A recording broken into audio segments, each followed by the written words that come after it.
Marketing.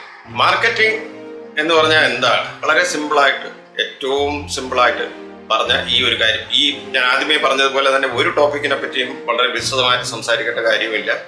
എൻ്റെ ഒരു പരിചയം വച്ചിട്ട്, എൻ്റെ ഒരു അണ്ടർസ്റ്റാൻഡിങ്, ഒരു കാര്യത്തിനെ എത്ര സിമ്പിളായിട്ട് ഡിഫൈൻ ചെയ്യാം എന്നുള്ളത് വെച്ചിട്ടാണ് ഞാൻ ഈ കാര്യങ്ങളെ വളരെ ഇതാക്കി നിങ്ങൾക്ക് മനസ്സിലാകുന്ന രീതിയിൽ പറഞ്ഞു തരാൻ ശ്രമിക്കുന്നത്. ഓക്കെ, നിങ്ങളുടെ വീട്ടിൽ ഒരു മാവുണ്ട്, അതിനകത്ത് നിറയെ മാങ്ങ പിടിച്ചു, അത് പഴുത്തു.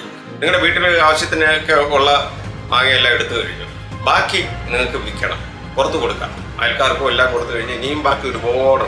അപ്പോൾ നിങ്ങൾക്ക് ഒരു ആഗ്രഹം തോന്നി ഇത് കൊടുത്ത് കാശ് വാങ്ങിച്ചാൽ നിങ്ങൾക്ക് എന്ത് ചെയ്യാം? ഒന്ന്, നിങ്ങളുടെ വീട്ടിന് മുമ്പിൽ വച്ചിട്ട് സ്വന്തമായിട്ട് വിൽക്കാൻ വേണ്ടി ശ്രമിക്കാം. പക്ഷെ അപ്പോൾ നിങ്ങൾ അടുത്ത് വരുന്ന കസ്റ്റമേഴ്സിന്റെ എണ്ണം കുറവായിരിക്കും. നിങ്ങൾക്ക് വളരെ സാവധാനമേ ഇതെല്ലാം വിറ്റ് തീർക്കാൻ പറ്റുള്ളൂ. ചിലപ്പോൾ അതിനു മുമ്പ് ഈ മാങ്ങകളെല്ലാം ചീത്തയായി പോകാനും ചാൻസ് ഉണ്ട്. അപ്പോൾ എന്താണ് പെട്ടെന്ന് വിൽക്കാനുള്ള ഒരു മാർഗം? അപ്പോൾ നിങ്ങളുടെ അടുത്ത്, നിങ്ങൾ താമസിക്കുന്നതിനടുത്ത് ഒരു മാർക്കറ്റുണ്ട്. ഈ മാങ്ങയെല്ലാം എടുത്ത് നിങ്ങൾ ആ മാർക്കറ്റിൽ പോകുന്നു. ആ മാർക്കറ്റിൽ കൊണ്ടുപോയി കഴിയുമ്പോൾ അത് അവിടെയുള്ള കച്ചവടക്കാർ, ഒന്നുകിൽ അവിടെയുള്ള കച്ചവടക്കാർ നിങ്ങളിൽ നിന്ന് ഇതെല്ലാം ഒരുമിച്ചെടുത്തിട്ട് അവർ നിങ്ങൾക്ക് പൈസ തരും. അപ്പം നിങ്ങളുടെ മാങ്ങയെല്ലാം നിങ്ങൾക്ക് വിൽക്കാൻ പറ്റുന്നുണ്ട്.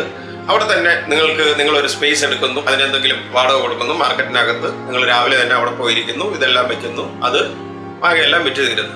ഫാസ്റ്റായിട്ട് കാര്യങ്ങൾ ചെയ്യാൻ, പ്രത്യേകിച്ച് ഇതുപോലുള്ള സാധനങ്ങൾ, പെട്ടെന്ന് ചീത്തയാവുന്ന സാധനങ്ങൾക്ക് ഫാസ്റ്റായിട്ട് തന്നെ നമ്മൾ അതിൻ്റെ സെയിൽസ് നടത്തണം, വിൽക്കണം. അപ്പോൾ ഫാസ്റ്റായിട്ട് കാര്യങ്ങൾ നടത്താൻ വേണ്ടി നമ്മൾ പോയത് എവിടെയാണ്? മാർക്കറ്റിൽ. ആ മാർക്കറ്റ് എന്ന് പറയുന്ന ഒരെണ്ണം മനസ്സിൽ അതിനെ പിക്ചറൈസ് ചെയ്തിട്ട് അതിൻ്റെ ഒരു രൂപം മനസ്സിൽ കൊണ്ടുവന്നു കഴിഞ്ഞ് ഒരു ING കൂടെ ഇടുക, മാർക്കറ്റിംഗ് ആയി. ഈ പ്രോസസ്സിനെയാണ് മാർക്കറ്റിംഗ് എന്ന് പറയുന്നത്. നമുക്കൊരു പ്രോഡക്റ്റ് ഉണ്ട്, നമ്മൾ നന്നായിട്ട് ഒരു പ്രോഡക്റ്റ് കണ്ടുപിടിച്ചു, നമ്മൾ വളരെ ബുദ്ധിമുട്ടി വളരെ വലിയ ഐഡിയയൊക്കെ വച്ചിട്ട് ഒരു പ്രോഡക്റ്റ് കണ്ടുപിടിച്ചു. അപ്പം കണ്ടുപിടിക്കുന്നത് വരെ ആ കാശ് നിങ്ങളുടെയോ അല്ലെങ്കിൽ നിങ്ങളെ സഹായിക്കാൻ തയ്യാറായിട്ടുള്ള ആൾക്കാർ തന്ന, അല്ലെങ്കിൽ നിങ്ങളുടെ പേരൻസ് തന്ന കാശോ ഒക്കെ കൊണ്ടുണ്ടാക്കിയതാണ് ഈ പ്രോഡക്റ്റ് എന്ന് പറയുന്നത്. അതുവരെ നിങ്ങൾ അതിനകത്ത് ഇൻവെസ്റ്റ് ചെയ്യുകയാണ് ചെയ്തത്.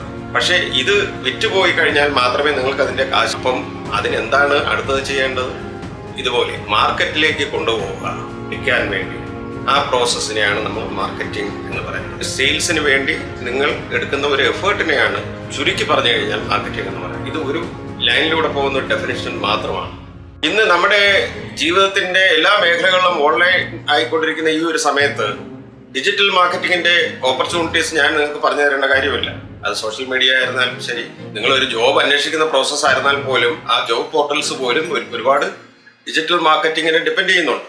ഇതിന് മറ്റൊരു ഉദാഹരണം പറഞ്ഞു കഴിഞ്ഞാൽ, ഈ ഒരു കഴിഞ്ഞ ദിവസം നമ്മുടെ ഒരു പുതിയ പ്രോജക്റ്റിന്റെ ഡിജിറ്റൽ മാർക്കറ്റിംഗ് കോൺട്രാക്ട് കൊടുക്കാൻ വേണ്ടി ഒരാളുമായിട്ട് നമ്മളൊരു ടെലിഫോണിക് കോൺവെർസേഷൻ ഉണ്ടായിരുന്നു. ഈ ഒരു കോൺട്രാക്ട് കൊടുക്കുന്നതിന് മുമ്പ് ഉള്ള ഒരു എക്സ്പീരിയൻസ് വെച്ചിട്ട് നമുക്ക് വേണ്ട കാര്യങ്ങൾ കറക്റ്റായിട്ട് അറിയുന്ന, അത് ചെയ്തു തരാൻ പറ്റുന്ന ഒരാൾ വേണം നമ്മുടെ ഈ ഒരു ആക്ടിവിറ്റി കൈകാര്യം ചെയ്യാൻ. അപ്പോൾ ഈ വന്നിരിക്കുന്ന ആളിന് അത് ചെയ്യാനുള്ള കപ്പാസിറ്റി ഉണ്ടോ ഇല്ലയോ എന്നുള്ളത് നമുക്കറിയണം.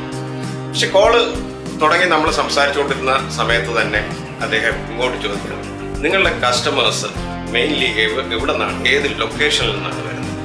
നിങ്ങളുടെ കസ്റ്റമേഴ്സ് സാധാരണ എത്ര മണിക്കാണ് ഏറ്റവും കൂടുതൽ സമയം ഇവിടെ എൻക്വയറി ചെയ്യുന്നത്? അവർക്ക് ഇന്ന സാധനം വേണം, അല്ലെങ്കിൽ ഇതിനകത്ത് ഇൻട്രസ്റ്റഡ് ആണ് എന്ന് പറയുന്ന ഒരു എൻക്വയറി അവർ വിടുന്നത് ഏത് സമയത്താണ്?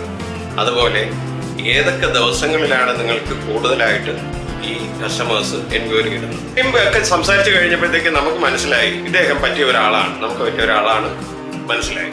ഇ കൊമേഴ്സ് ബിസിനസിന്റെ പുറകിൽ മാത്രമല്ല ഉള്ളത്, നമ്മുടെ മിക്കവാറുള്ള എല്ലാ ബിസിനസിന്റെ പുറകിൽ ഒരു ഡിജിറ്റൽ മാർക്കറ്റിംഗ് ടീം അല്ലെങ്കിൽ ഒരു ഡിജിറ്റൽ മാർക്കറ്റിംഗിന്റെ ഒരു എഫേർട്ട് അതിനകത്തുണ്ട്.